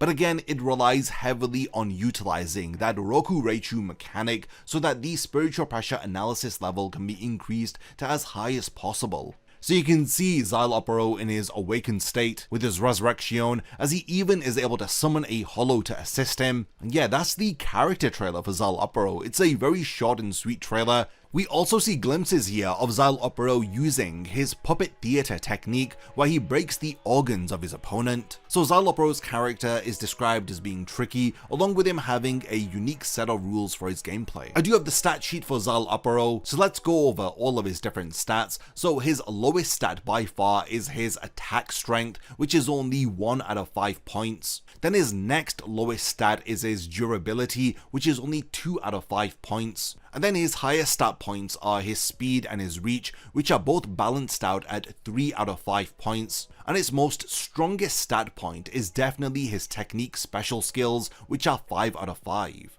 As we have seen, Szayelaporro's character relies heavily on those Rokureichu, and for you to understand how those mechanics work, which are key to playing as this character, and it's for this reason that his ease of use is ranked at 2 out of 5 stars. Next, we have the character trailer of Shunsui Kyoraku, who is a character that a lot of fans have been waiting to see revealed. So we see his dual-bladed Shikai Katen Kyokotsu, as he's described as being the captain of the 8th Division who is capable of dominating the battlefield and confusing his opponents with his unique moves and his dual-bladed Zanpakuto. Shunsui's first ability, which has been showcased, is called Mizukiri. This is where he spins his body and attacks with both of his Zanpakuto, and the number of attacks increases by holding the input for a long time, allowing the attack to accumulate more damage power. So you can see there are 2 examples of this attack, one where he quickly does it without holding much input, and one where he holds the input and attacks for a long period of time. We then have spiritual pressure move 1 called Busho Goma,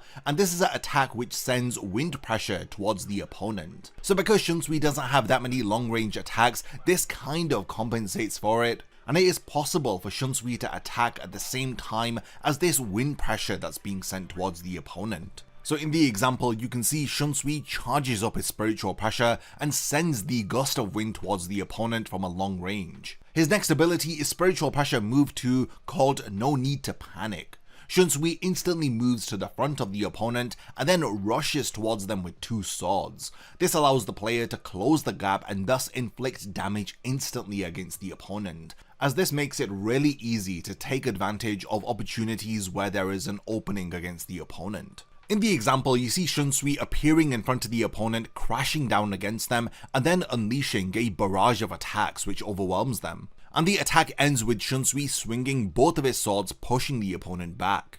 We then have Shunsui's Awakening, which is activated, and this is focused on his Shikai Katen Kyokotsu, which allows him to transform children's games into reality. So when he unleashes his Shikai, a children's game begins where players compete against each other according to some specific rules. Depending on whether if the player wins or loses the children's game, there will be various buffs and debuffs that will be activated. And there you have Shunsui's character trailer. He looks like an incredibly strong offensive character, and his abilities have been excellently translated from the manga. So as you can see, he's a really strong close range fighter, and he forces his opponents into children's games. So let's go over the stat sheet for Shunsui. So his lowest stat is his reach, which is why he has that spiritual pressure move where he fires off that gust of wind which allows him to attack opponents who are far away. So his reach is at 2 points out of 5. Then his most balanced stats, which are 3 out of 5, are his power and his speed. And coming in joint as his most strongest stat points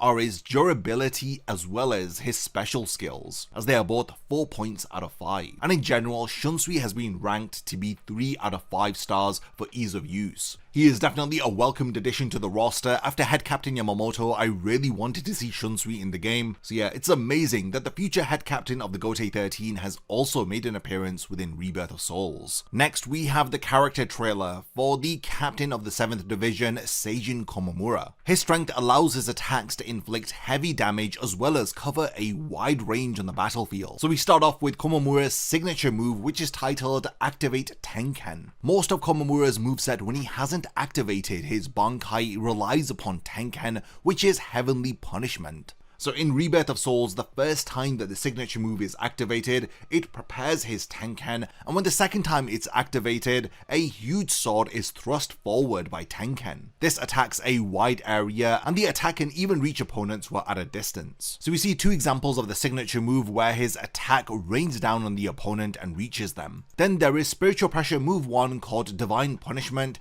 and this summons the arm of Kokujo Tengen Myo as it rushes forward and sweeps a wide area in front of Komamura. Even if an opponent is attacking in the middle of the move, it is possible to ignore their attack and thus attack forcefully against them. So you can see the example, Komamura summons the arm and just swats the opponent away. And again, it's really hard to avoid that attack. Then there is Spiritual Pressure move 2 called Imperial Authority, so Kokujo Tengen Myo's huge sword is swung down and it nullifies an opponent's guard and it inflicts heavy damage too. It has a long attack range and strong destructive power which is able to easily break through an opponent's guard. So in the example, you can see Komamura swings his sword down and a giant sword appears, attacking the opponent at point blank range. This looks like an incredibly overpowered ability from Komamura, and it seems like all of his abilities are really strong and there must be some way that he's been nerfed, and we're about to get to that with his awakening. Komamura's awakening is of course his Bankai Kokujo Tengen Myo. By releasing it, his attack range and power is greatly enhanced. Komamura gains immense power which overwhelms his opponents, but his Bankai is cancelled when his Reishi is depleted or after a certain amount of time has passed. This needs to be said because otherwise Komamura would be able to be in his Bankai form indefinitely. After his Bankai is cancelled, actions using Tenken as well as his signature move will no longer be available. So it's going to be difficult for Komamura to attack his opponents from a distance.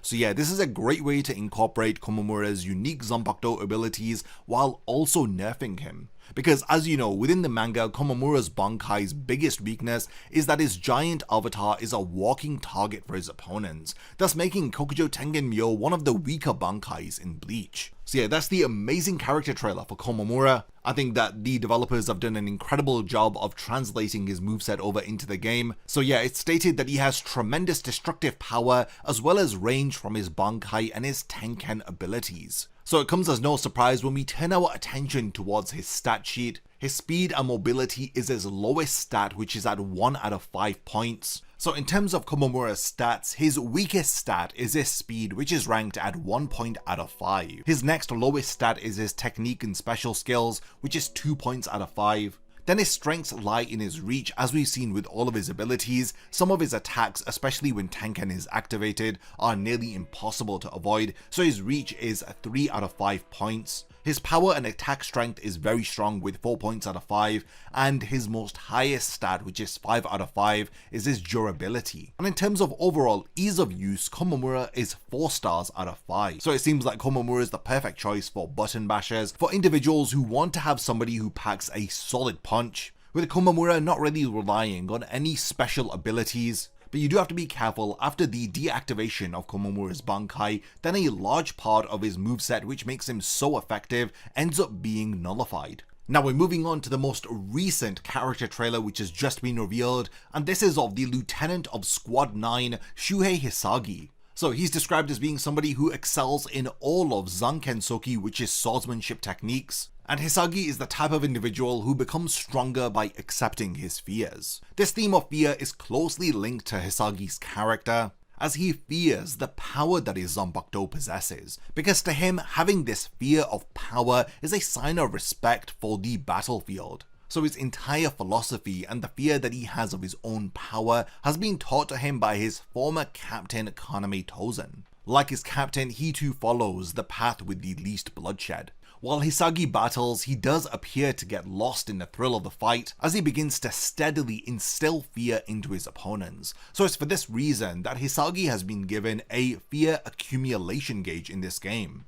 Hisagi's fear will be accumulated by the destruction of the Konbaku or being in the awakened state. So the more fear that he accumulates, he will be able to deal more damage against his opponents, as well as the performance of some of his abilities will be changed too. So we're starting off strong with Spiritual Pressure move 1 having 3 variants. The first is Hado 31 Shakaho, the second is Hado 33 Sokatsui, and the third variation is Hado 54 Heian. So depending on the amount of fear that Hisagi has accumulated, Kido that Hisagi will fire changes from Shakaho to Sokatsui to Haien. So apparently the performance of his abilities will increase according to the change in the Hado technique. So as you can see, the strength of Hado abilities is numbered in ascending order, with Hado 54 being the strongest attack which Hisagi can do through his Spiritual Pressure move 1. So in the examples you can see Hisagi doing Shakaho, Sokatsui as well as Haien, and these attacks work perfectly against opponents who are at a distance away from you. His next ability is called Spiritual Pressure Move 2, a Warrior's Poise. So you can see Hisagi has taken a stance as Tosen charges towards him. He counters, appears behind him and slashes Tosen. And then you can see there's a lightning Kido based attack called Suzuri Raiden which appears as a follow-up attack, as it deals a great deal of damage pushing the opponent away. So then we have Hisagi's Awakening, and this is the Shikai of his Zanpakuto Kazeshini. So by activating the Shikai, Hisagi's moveset is altered, as the ability he uses in his flash attack will be changed, as well as Hisagi gaining the means of a mid-range attack now. While in his Shikai, Hisagi doesn't have a great deal of a performance increase, but he will be at his most strongest when his accumulated fear has been built up considerably. So think of him having 2 buffs, one from his Shikai and then one from his accumulated fear gauge. Ikkaku Madarame. I'm really pleased that the lieutenants as well as the seated officers of the Gotei 13 are getting so much love and attention within Rebirth of Souls. So Ikkaku of course is the 3rd seated officer of the 11th division under Kenpachi Zaraki. His description is that he's the luckiest man within the Soul Society, as he is capable of overcoming powerful opponents in close range combat. He wields his Zanpakuto Hozukimaru, as the trailer showcases his Zanpakuto in its Shikai state. We first begin with his signature move titled Slayer Stance. This move, Ikkaku takes a lowered stance where he can initiate 3 types of attacks by inputting additional buttons. These attacks are a powerful sweep attack, a rush attack which closes the distance rapidly, and a counter attack which parries an opponent's attack, making the Slayer Stance an important move depending upon which situation Ikkaku is in. So we see there 3 examples here. The first is the powerful sweep, and then it's the rush attack which closes the distance, and lastly the counter attack which parries his opponent. So again, these signature moves offer Ikkaku 3 abilities via his Slayer Stance. Ikkaku's Spiritual Pressure move 1 titled It's My Lucky Day is an enhancement of his Slayer Stance. So apparently 3 different moves are released by inputting different additional buttons from his Slayer Stance. So you can see Ikkaku takes the Slayer Stance, but his Spiritual Pressure is higher than before, as shown with this red aura around him, as he fires off those 3 attacks, so the lunge, the long range attack and then the parry. Then we have Spiritual Pressure move 2, which is called Watch Closely. So for a certain period of time, Ikkaku becomes inspired. This allows him to fight with more energy, so while his Watch Closely is active, the performance of his signature move Slayer Stance and the Spiritual Pressure move It's My Lucky Day are enhanced. So it seems like with Spiritual Pressure move 2, Ikkaku further enhances his Spiritual Pressure, and we see 2 examples of attacks here, before we then cut to his Awakening. Ikkaku's Awakening is of course the release of his Bankai. So when he activates Ryomon Hozukimaru, the Ryomon gauge appears, and the more that the gauge turns red, the more damage that it will inflict on the opponent. The Ryomon gauge accumulates energy when attacking an opponent or receiving damage from an opponent. So we don't really get to see the Ryomon gauge in action, but we do see the character model of Ikkaku altered with his Bankai activated. And you can see the top blade above Ikkaku's head with the dragon completely lit up, which appears to symbolize that his Ryomon gauge is maxed out. So from the gameplay example of Ikkaku's Bankai, you can see that it's a really aggressive gameplay style focusing on close range combat. So yeah, that was the character trailer for Ikkaku, which looks very impressive. I'm so glad that they have done justice to Ikkaku's character. So he's described as somebody with a wide variety of attacks, and he is very effective at close range combat. So we do have Ikkaku's stat sheet, so we can see with his 3 lowest stats they're all equally matched with 2 points out of 5, so that's his reach, toughness and his technique. But where Ikkaku really excels at is his power and speed, which is equally ranked at 4 points out of 5. So yeah, again, he's a character who's focused on close range combat, and he is ranked at 4 out of 5 in terms of ease of use. So the 5th Espada that's been revealed for the game is the number 5 ranking Espada Nnoitra Gilga. So he's described as being somebody who is obsessed with strength and he aims to become the strongest. He uses frontal attacks and relies on his steel skin to destroy his opponents. So I'm really looking forward to seeing Nnoitra's moveset for this game. So his first ability is his signature move, which is titled Hierro. This of course translates to steel skin. So Hierro appears to be a stance, and Nnoitra gains something called a block stock. So armor is added to Nnoitra's flash attack and his special flash attack, which allows him to interrupt his opponent's attack as the block stock is consumed by using it once or by being attacked. So in the example, you can see Nelliel attacks Nnoitra, but he interrupts the attack followed by a series of attacks. Now next we have his spiritual pressure move 1, which is called Guillotina. So this is a move which uses his scythe as it slams down with great force against his opponent, and it will change into an unblockable attack if the input button is held down. So in the example of Guillotina, we can see Nnoitra charging this attack up as he fires it down against Nelliel, and it does seem like a really strong unavoidable attack as long as that input button is held down. Then we have Spiritual Pressure move 2, which is titled Don't Run Away in Fear Now. So this attack involves Nnoitra kicking up with his right foot, and when the attack lands on the opponent, Nnoitra will slash with his scythe and activate a Sero as a follow-up attack. So this move is unblockable and it will cause a large amount of damage, but the only downside is that the reach of attack is at a short distance. So Nnoitra will have to fire this attack off at a close range. So you can see in the example, it's a series of 3 attacks with Nnoitra kicking his opponent up as he then attacks the scythe from above, as he lands on the ground and then fires the Sero. And then of course we have Nnoitra's Awakening, which is his Resurrection. So in his Awakening, Nnoitra's performance is enhanced by releasing Santa Teresa, as Nnoitra's abilities will not change significantly, but they will increase the power, which will make reversals more likely to succeed. So you can see the multiple arms and sights which Nnoitra has, as it makes it really hard to close the distance with him, as it looks like he is overpowering Nelliel. So yeah, that's the character trailer for Nnoitra, another very impressive addition to Bleach Rebirth of Souls, as we're expanding upon the list of Espada who are playable in the game. So Nnoitra is characterized with his high durability and his unguardable attacks. Now thankfully I do have a character stat sheet for Nnoitra, and his lowest stats are his speed and reach with 1 out of 5 points, and his next lowest stat with 2 out of 5 points is his technique or special skills. And where Nnoitra truly excels is with his toughness and durability with his steel skin, and then with his power and attack strength with his scythe, which we had seen in those example attacks, which make it very difficult for his opponents to avoid, with his attacks doing a great deal of damage as long as they attack, with his attacks doing a great deal of damage as long as they land. Now because of his unique playstyle and moveset, he is ranked at 2 out of 5 stars for ease of use, so he's definitely a character who will be very effective as long as you learn how to play as him.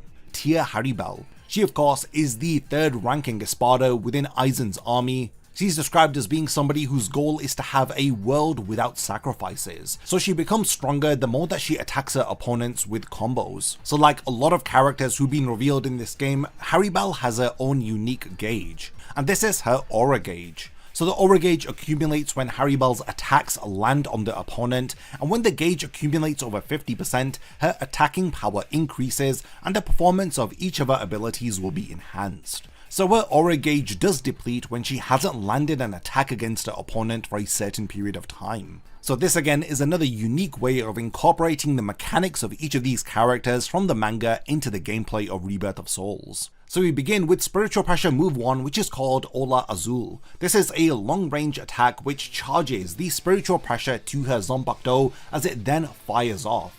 The damage is not great, but it is useful to accumulate the aura gauge and to keep foes at bay from a distance. So you can see in this really cool example, Haribel accumulates Spiritual Pressure into a Zanpakuto and fires it off against Hitsugaya. So yeah, it's a great way to keep your opponent from closing in the distance with you as it maintains that range. So the next move is Spiritual Pressure move 2, which is called I'll Show You.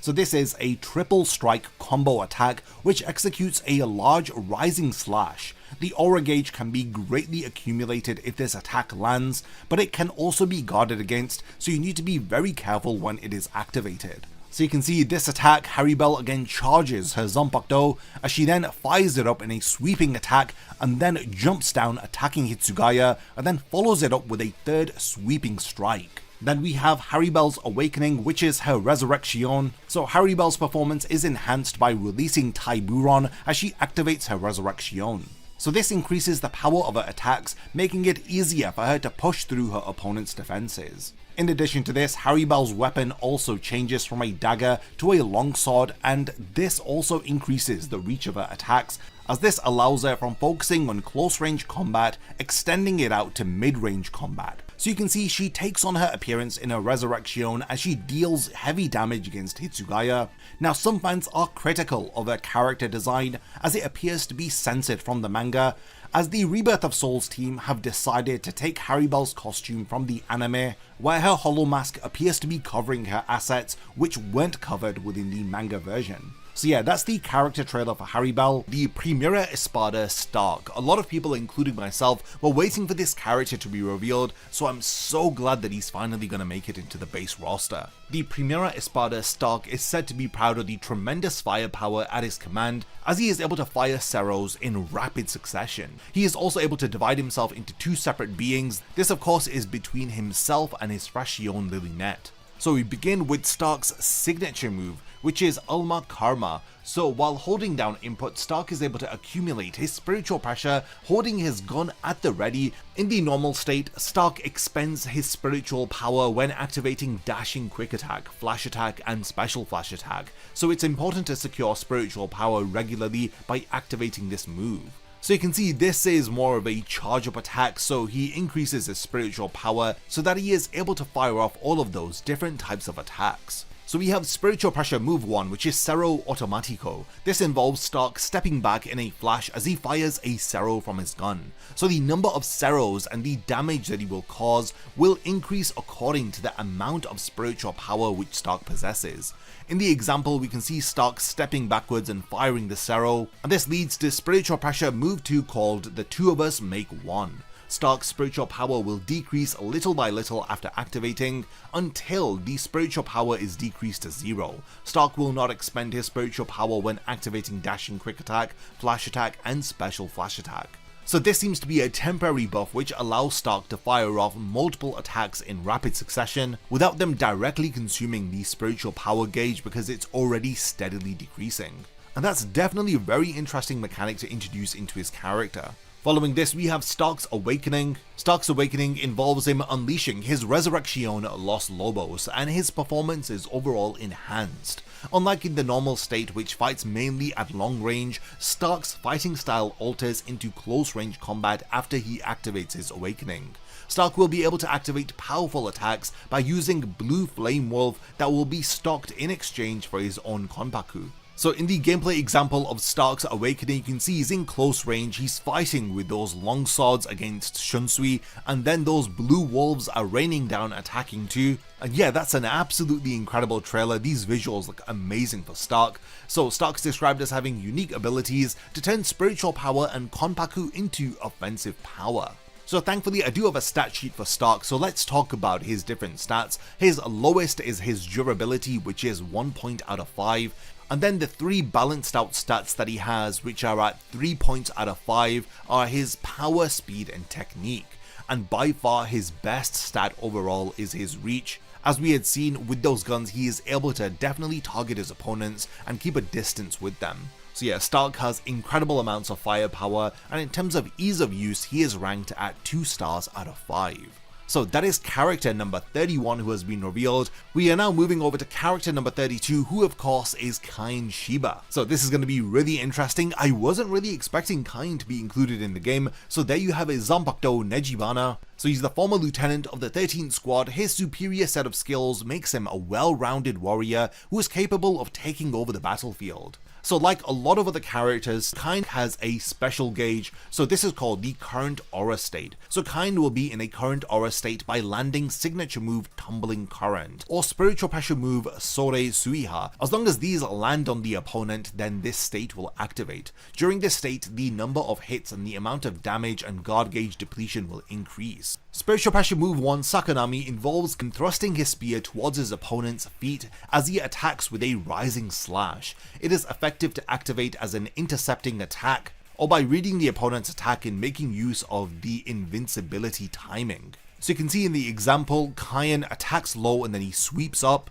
so it seems like his opponent is unable to counter this attack. As we then have Spiritual Pressure Move 2 called Sore Suiha, and you activate a rush and slash attack here. If this move lands on the opponent, then Kaien will activate a follow-up attack with water, and he will be in a current aura state for a certain period of time. So yeah, you can see him rushing towards Rukia, slashing and attacking there. And then we have Kaien's Awakening, which I'm going to be really interested to see. Now this is the release of his Shikai Nejibana. Kaien's abilities are enhanced here. There is no big changes in Kaien's movement, but it's easier to maintain current aura state for longer, and he will stab attack by using his reach like in his normal state. So you can see all of these different attacks here. Kaien's performance has improved significantly with the release of his Awakening. So yeah, he's firing off attacks in rapid succession. And there you have it, that was the character trailer for Kaien Shiba. So his actions are described as being flowing as he utilizes a variety of different techniques. It's apparent that a lot of the moveset that we see from Kaien is actually taken from when Arenyero had taken over his body. So it's great to see the real Kaien using these abilities.